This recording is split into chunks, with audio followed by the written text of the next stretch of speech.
Hello everyone.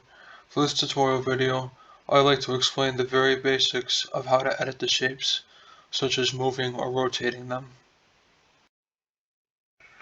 Note that because I want to keep it simple, I will not explain how to edit the shape details/data until later.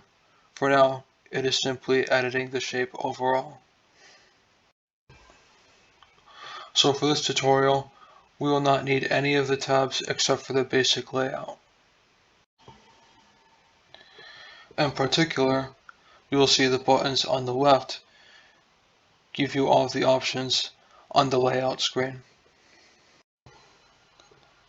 The first option is a basic select, which simply allows you to select the entire shape, like so.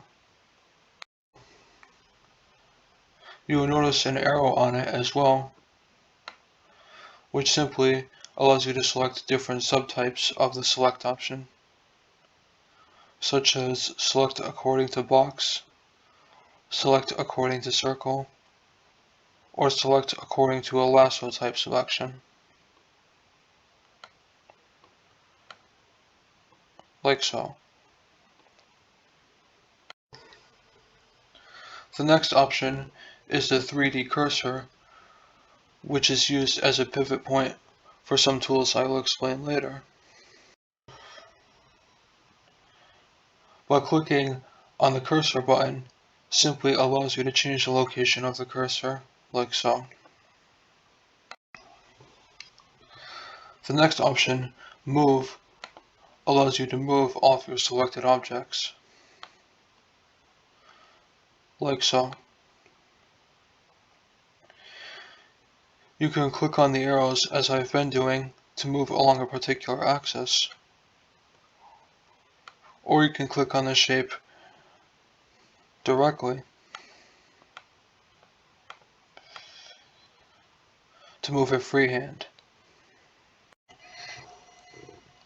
The next option, Rotate, allows you to change the object's direction, like so.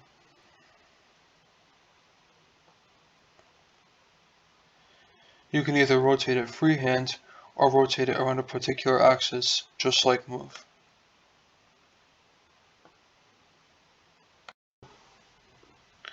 The next option, Scale, allows you to grow or resize the object, either overall in all its dimensions,